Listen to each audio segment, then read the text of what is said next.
Just wait for a while. I'm searching for PDF.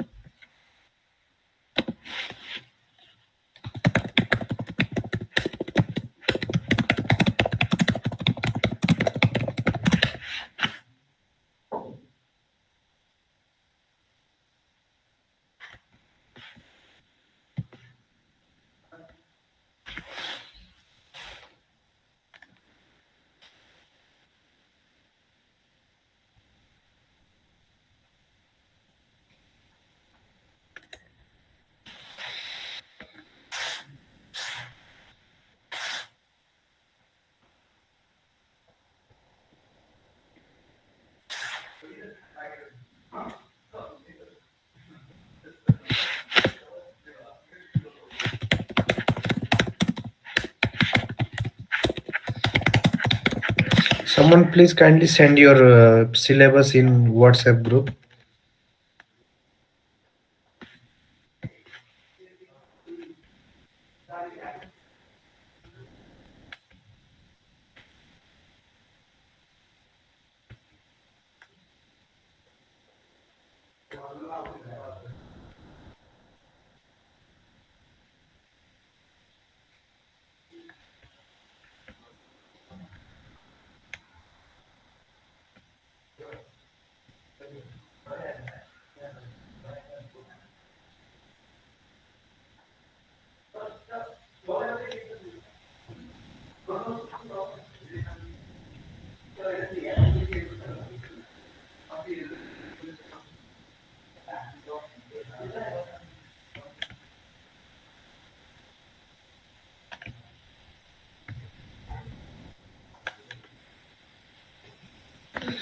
एक बार भेज दो तो मैं मुझे मिल नहीं रहा syllabus.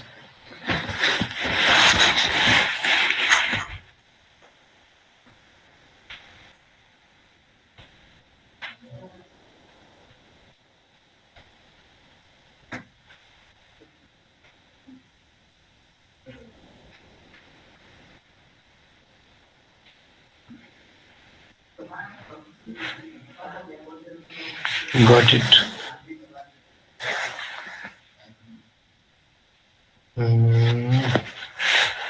AC/DC voltage current.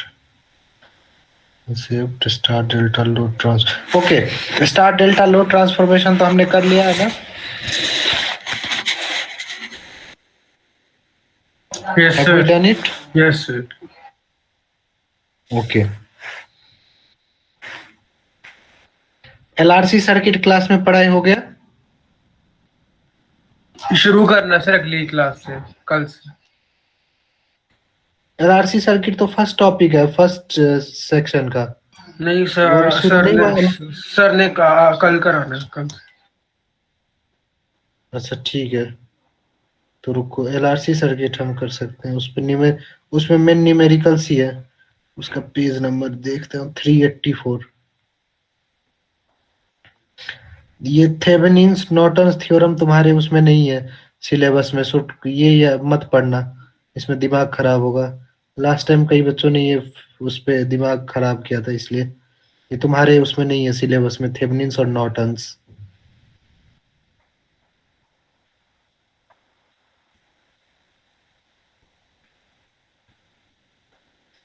Generation of 3 phase EMF हमने कर लिया, right.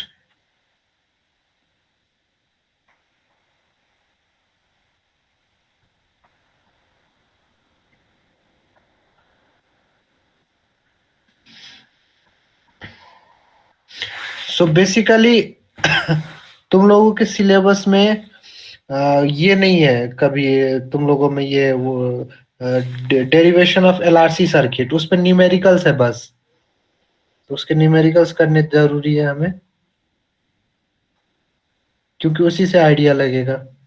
LRC circuit, got it. Excel में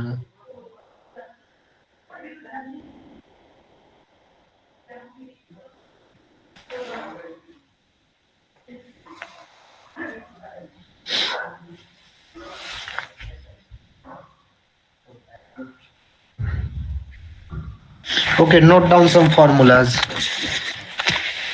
अब लिखो सम फॉर्मूलाज जो जिसपे न्यूमेरिकल बेसिस होंगे.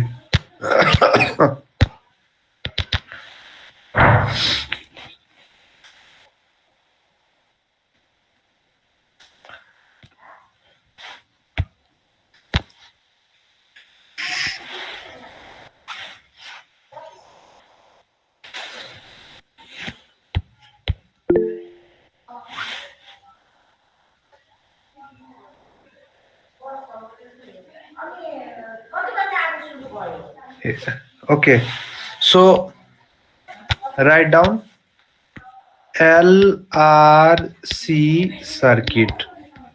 LRC circuit, ठीक है. Okay, see the first. LRC circuit होता क्या है? अभी तक हमने क्या पढ़ा? ऐसा कोई सर्किट था जिसमें ये वोल्टेज था, यहाँ रेजिस्टेंस होता था. एम आई राइट? अभी तक ऐसा सर्किट देखा है?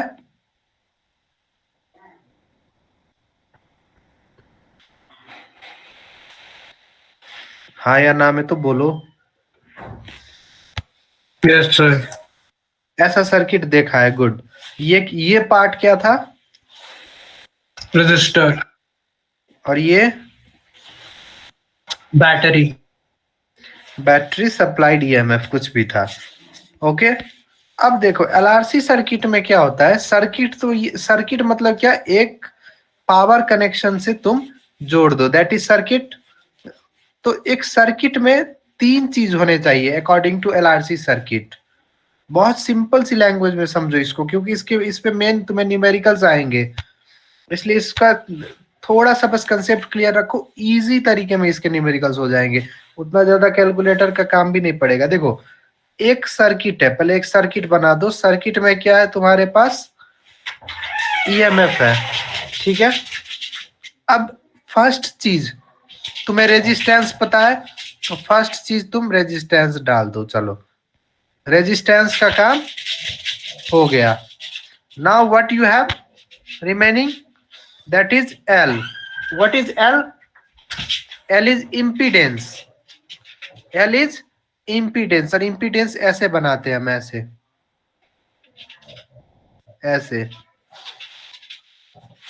ओके, एल का काम भी हो गया. Now what is remaining? Capacitance. Capacitance को ऐसे दो पैरेलल प्लेट से डिनोट करते हैं हम. अब देखो कंफ्यूजन कहाँ पे होगी, एक इसमें और एक इसमें कंफ्यूजन होती है. तो देखो बैटरी में कभी भी पॉजिटिव पोल बड़ा होता है, निगेटिव पोल छोटा. ये होता है कैपेसिटेंस में पैरेलल पोल्स, मतलब सेम लेंथ के पोल्स होंगे. This is capacitance. अब देखो एक सर्किट में ये तीनों चीज मिक्स कर गए हैं.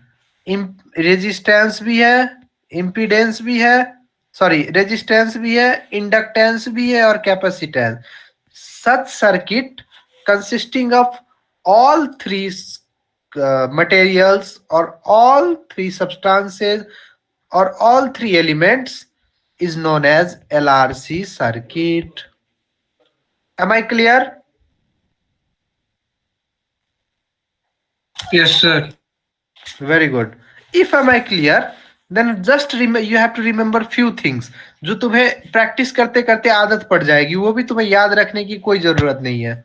What you have to remember is, what was the unit of resistance?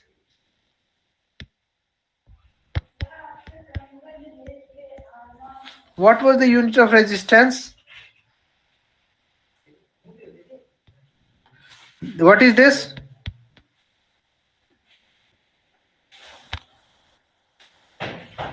What is this? Omega. Omega.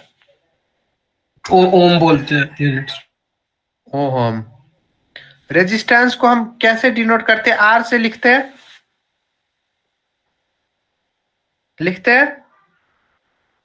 देखो न्यूमेरिकल में अगर ऐसा एक्टिवनेस नहीं दिखाओगे तो इसके न्यूमेरिकल्स तुम्हें बाद में बहुत टफ लगने लगेंगे.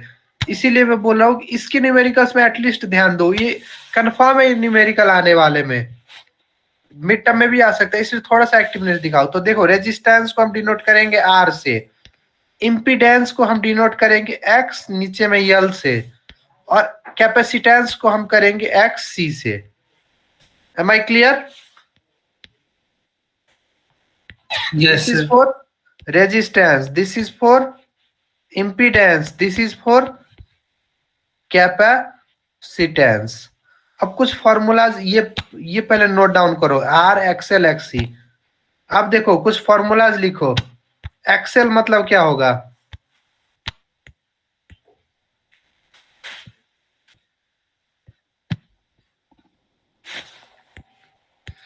एक्सएल इज इक्वल्स टू होगा फॉर्मूला ओमेगा यल, और ओमेगा का व्हाट इज ओमेगा का फॉर्मूला किसी को पता है? सर थोड़ा सा याद है बट याद नहीं अच्छे से। वन बाय एक्स सी क्या? नो नो, ओमेगा का फॉर्मूला होता है 2 pi small F into capital L. What is F here? Frequency. Frequency. अब देखो, तुम्हें यल का वैल्यू दिया होगा, एफ का वैल्यू दिया होगा, एक्सएल निकाल पाओगे?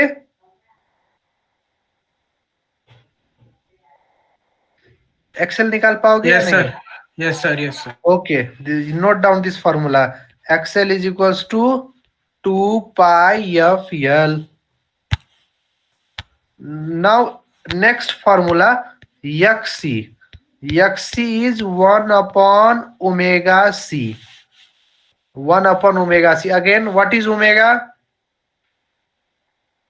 2 pi f। 2 pi F and C is already given. Now, can you derive the formula of XC? Can you find what will be the value of XC? Yes sir। Yes, sir.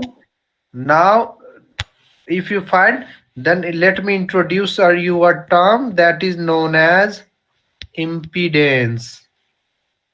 That is known as impedance. Impedance is nothing but ratio of voltage per current.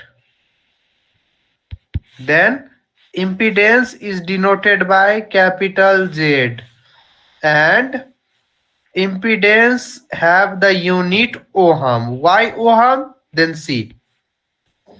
What is the इसका definition क्या कह रहा है कि voltage पर current मतलब V upon I, और V और अपॉन I एक किसका और था? R का, क्योंकि according to Ohm law V is equals to I R, तो V by I is equals to R, तो R का भी ओहम, इसीलिए इसका भी लास्ट में ओहम ही आएगा। तो इम्पीडेंस के बारे में इतना जान लो, that is more than enough for your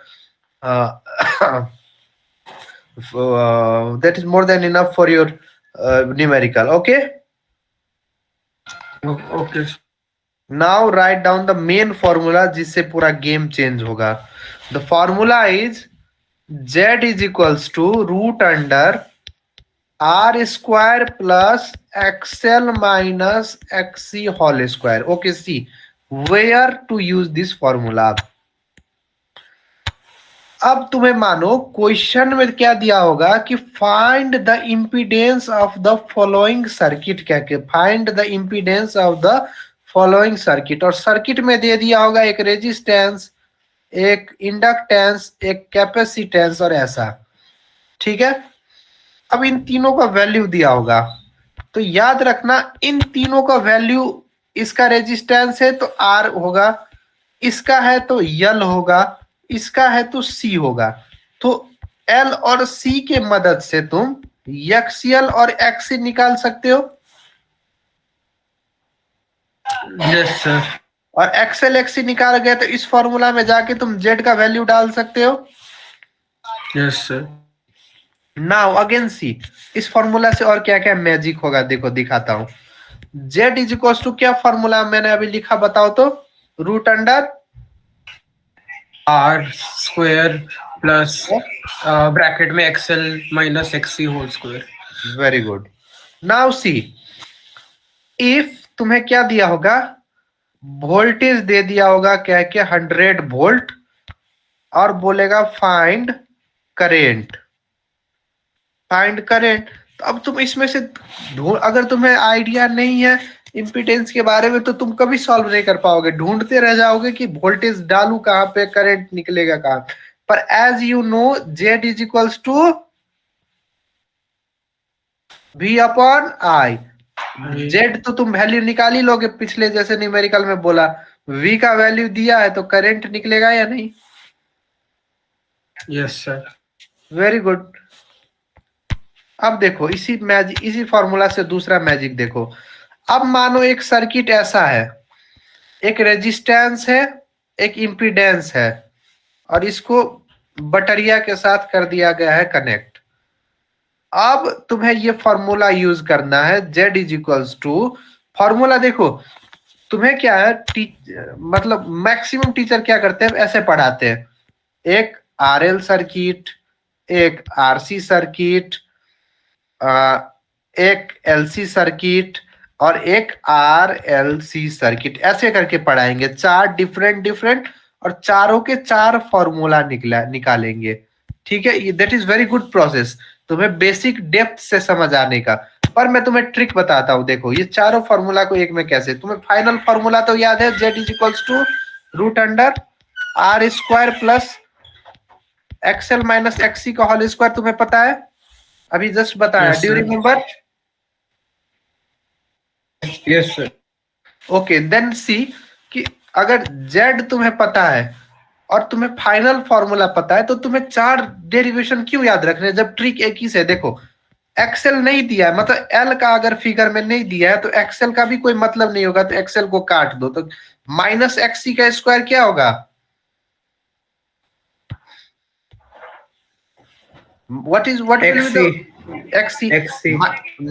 कभी भी स्क्वायर में निगेटिव टर्म पॉजिटिव बन जाता है, तो डायरेक्ट फॉर्मूला क्या बन जाएगा, R स्क्वायर प्लस XC का स्क्वायर, यही बनेगा। अगर मानो XC नहीं दिया है, सिर्फ एक्सेल दिया है, तो वो भी निकल जाएगा। एम आई राइट? Yes, sir. तो चार फॉर्मूले क्यों पढ़ने, जब एक फाइनल फॉर्मूला से सारा निकल गया। तो ये याद रखना, ये मंत्र Z is equal to R square plus XL minus XC का होल स्क्वायर, और ये बेसिक इलेक्ट्रिकल इंजीनियरिंग में न्यूमेरिकल के सबसे इंपॉर्टेंट पार्ट में आता है ये। और ये फॉर्मूला, आप एक फॉर्मूला से सारा याद रख लोगे। अमन? Yes sir. हरमन समझ आ रहा है?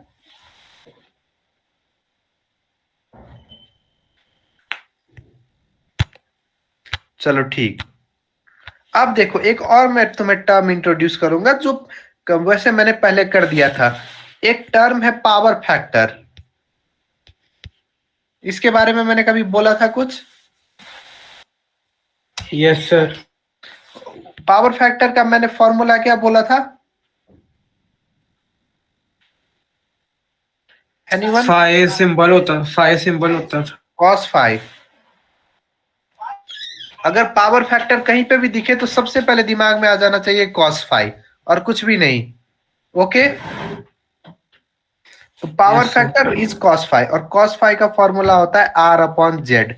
एक ये फॉर्मूला याद रखना, R अपॉन जेड। ठीक है? Yes, sir. अब देखो तो R भी है, जेड भी है, तो cos फाई भी निकल गया। नाउ समटाइम्स क्या कहेगा, cos फाई इज यूनिटी क्या के कह देगा। तो इसका मतलब क्या समझोगे, cos फाई का वैल्यू क्या होगा, 1. 1।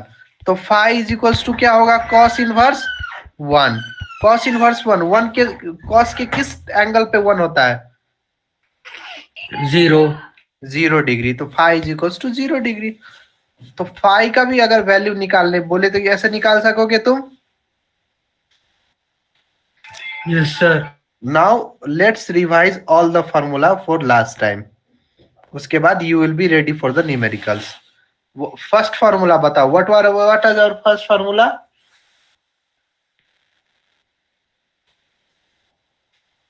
XL equal to omega L. Omega L. Further derive it. Omega is equal to 2 pi frequency into L. Okay. Second formula, anyone?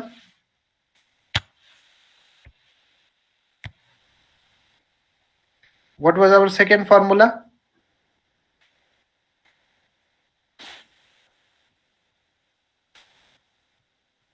XC का sir. XC is equals to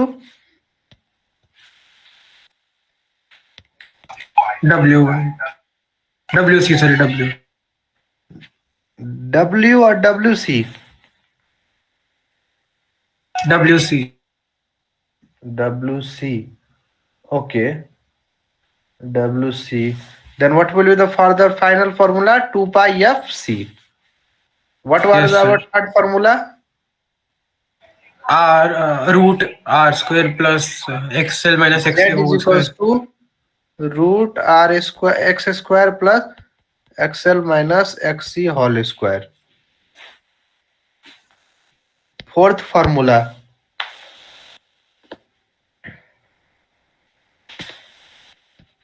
Cos phi is equals to R R upon upon R over Z. Z. So remember this formula. This will be your very important formula. Numericals के दौरान हम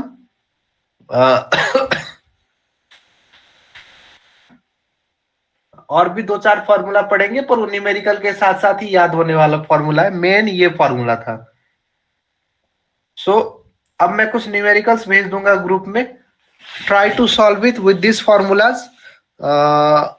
सो ये formula के साथ तुम solve करने की try करना। और याद रखना एक बात, BEEE में फर्स्ट एक बात याद रखना, न्यूमेरिकल दिया हुआ है। चलो ये न्यूमेरिकल दिया हुआ है, यहां से सबसे पहले तुम्हें करना क्या है, प्रोसेस देखो लिखना कैसे। फर्स्ट राइट हैंड साइड के इस राइट पे पेंसिल से फिगर बना दो। मतलब ये कोई न्यूमेरिकल दिया है, अगर इससे कुछ डायग्राम बन रहा है तो यहाँ राइट साइड में पेंसिल से डायग्राम बना दो। सॉल्यूशन लिखो, और क्वेश्चन है या कहीं पे वहां पे देखो अंडरलाइन करो कि न्यूमेरिकल क्या क्या दिया हुआ, व्हाट आर द गिवन। तो लिखो गिवन वैल्यूज आर, और क्या क्या दिया है, मानो वोल्टेज दिया है, करंट दिया है, रेजिस्टेंस, कुछ भी दिया है वो लिखो। और फाइनली देखो कि what you have to find. मानो 1 मिनट के लिए मैं सिंपल सा न्यूमेरिकल लेता हूं ओम्स लॉ का, तो मुझे V दिया है, I दिया है, और निकालना है मुझे R। तो मैं क्या करूंगा, सॉल्यूशन लिखूंगा given values are, V is equals to 100 volt, I is equals to 100 ampere. Now अब लिखूंगा, नाउ अब मुझे जो दे दिया गया वो पता चल गया। नाउ द अननोन, अब ऐसे लिखूंगा, the unknown values to be found out are, क्या चीज निकालना है, R is equals to dot O, हम ऐसे लिख दो। अब तुम्हें पता चल गया कि 2 क्वांटिटी की मैंने निकालना है कि अब BEEE का सिंपल ट्रिक बताता हूं जिससे मैंने पढ़ा था कि गिवन लिखो, क्या फाइंड करना है वो लिखो, और साइड में याद करो। अब इन तीनों चीजों से कौन कौन से फॉर्मूला रिलेट करेंगे तो वो लिखो। अपने साइड में कहीं पे पेंसिल से लिख लो कि ये फॉर्मूला, और उस फॉर्मूला में ये वैल्यूज डाल के देखो कि ये दोनों डालने पर मेरा ये रिजल्ट आ रहा है। अगर आ रहा है तो दैट इज योर फॉर्मूला। मतलब सिंपल ट्रिक है, गिवन लिखो, getting the value, putting the value, simple trick है। मतलब लिखो वैल्यू, सिंपल फॉर्मूला में डालो और निकालो। इसमें तुम्हें कोई ज्यादा दिमाग लगाने वाली न्यूमेरिकल नहीं देंगे कि इसमें कुछ काया पलट हो जाने वाला है, नहीं। सिंपल तुम्हें जो वैल्यूज दिए होंगे, जस्ट तुम्हें दिमाग वहां पे लगाना है कि इसमें कौन सा फॉर्मूला फिट बैठ रहा है। क्योंकि मानो कोई फॉर्मूला है, सपोज करो V is equals to I R, चलो यही फॉर्मूला है, और तुम्हें सिर्फ V का वैल्यू दे दिया गया 100 वोल्ट, और तुम्हें बोला गया I और R दोनों का वैल्यू निकालो। तो is it possible to find out from this formula? Is it possible?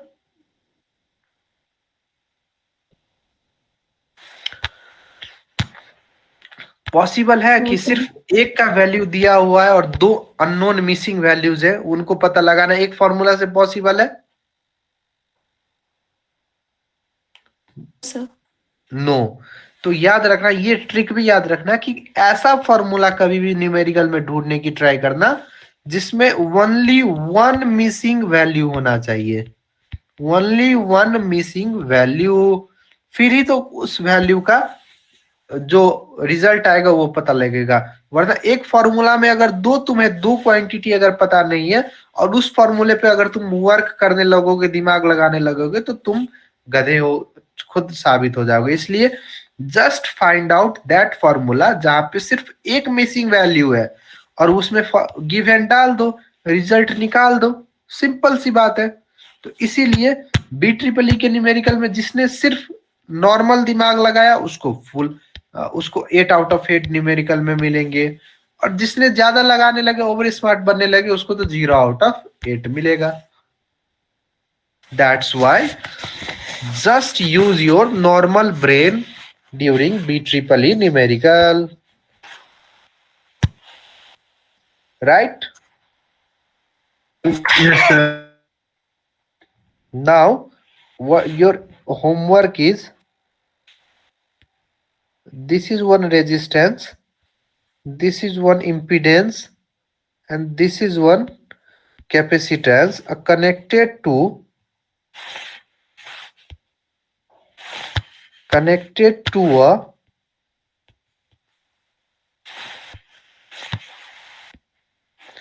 10 volt battery.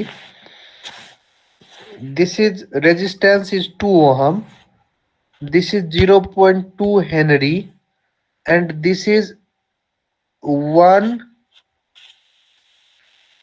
Capacitance का यूनिट, फिर मैं भूल गया, शिट।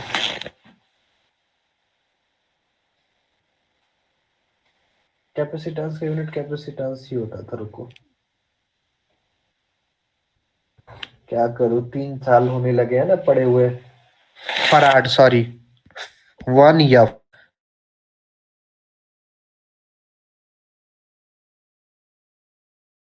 क्वेश्चन तुम्हें निकालना है Z, तुम्हें निकालना है I, तुम्हें निकालना है XL, तुम्हें निकालना है XC। ये चारों तुम्हारा होमवर्क निकाल के लेके आना। Will see in tomorrow class. For today, thank you class. Thank you, sir.